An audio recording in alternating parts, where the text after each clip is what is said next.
Hi again, everybody. Jeff Koppel, Realtor, General Contractor. Hey, I just did a video. I just answered a question for one of my viewers about why the area above a garage typically isn't insulated. And that got me thinking, okay, say you're buying a home and you suspect that there's been additions to it. Um, I guess first of all, how can you estimate whether or not there has been additions to it? So what I thought I would do is I would show you a few examples where it's pretty obvious that some additions have been made. So let me share my screen here. Um, Here's one first. Okay, here's one. Um, it's pretty obvious that this area to the left here has been added because nothing matches to the existing home. Here's the original home over here. It's just kind of a little brick cottage looking home. And then they added this whole shed roof, two-story addition over here on this side. And this may have been permitted, but I'm seeing some things here that make it questionable whether or not this was actually a permitted addition. So let me bring up another one here. Let's see. Okay, here's another example of one that probably is not permitted. So this is an addition to a mobile home. If you notice, the mobile home itself has got a composite shingle roof, and they've also done a composite shingle roof, it appears, on this addition. You can't do composite shingles on any roof pitch less than 2 inches per 12 inches of travel. So in other words, the main roof on this mobile is probably a 4 on 12. This is maybe like a half per foot. There's no way water's going to run off of this effectively on an asphalt shingle roof. Other things I see wrong with this picture, it's basically set up on cinder blocks. That's not an acceptable foundation, even for a mobile home. A mobile home is going to be cinder block on top of pad, and then it'll be strapped down.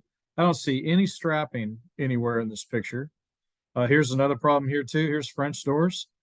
There are no steps. Now, I see a little bit of lumber here. Maybe they're planning on doing some steps here, but right now, as this sits, I highly doubt this is a permitted addition to this area. But again, they could be out in county to where there are no building restrictions. So typically, I know in the state of Texas, if you have a piece of property that's outside of a municipality, really the only permits that you're required to get is a permit to put in a culvert for your driveway and a septic system. Other than that, it's pretty much wide open what you can do on a rural piece of property in Texas. So let me show you another couple here. Here's this next one here is going to be real obvious, I think. Okay, this screams DIY. Okay, let me just point out some of the code violations here. Number one, you've got a doorway right at the top of a stair. So in other words, if you step out this door wrong, you have a high likelihood you're going to fall down these stairs. So then, the door cut at this angle. I mean, who would install a door system like this? That's just aesthetically horrible. But then, these little stairs that are coming up here to this landing, there's no rail on this. There's no rail on this little ladder going up into this loft area. There's no protective railing on this loft area. This definitely did not have any building inspector come and look at this whatsoever. This has been, a homeowner done addition or, a handyman type addition, but this was definitely would not pass any kind of permits. Looks like they might have done this above, like an attic space at the top of a second story, because it looks like over here in this area, this was probably the existing, as built structure over here. And this might have been just like an open area over a garage that has been expanded into. So my main concerns on this, not only the shoddy construction, but if this is over a garage, is there any vapor barrier under this floor or any insulation under this floor? And you see that there's been some wiring introduced. that wasn't more likely wasn't part of the original house. All kinds of concerns about this image. So let me show you just one more. Now, here's a situation. It looks like they're doing it as an addition over a garage, and it looks like this is going to be a bedroom with a bath. Now, the construction looks like it's pretty good, and it looks like they're actually doing things correctly.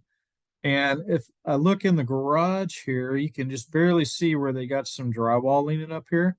So it looks like this is an addition that's being done properly. They've stripped off the drywall, the ceiling of the garage, and they're going to install vapor barrier, insulation, and all that. So it looks like this one is actually being done right. So how do you know if number one, if your home that you're considering buying has had an addition?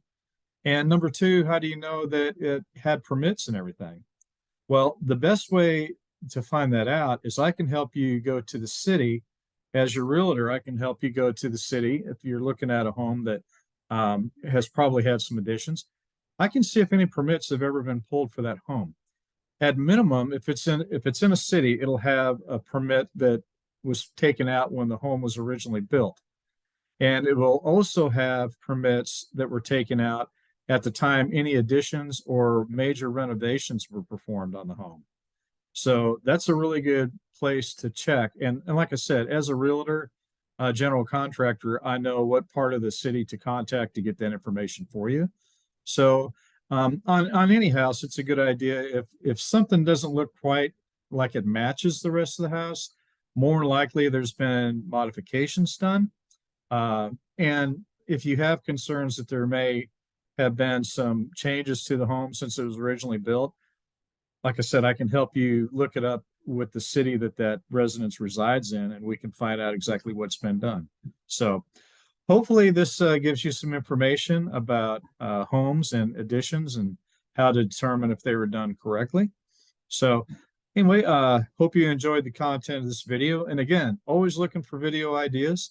Just submit them to jeffkoppel@gmail.com, and I'll be happy to create a video for you.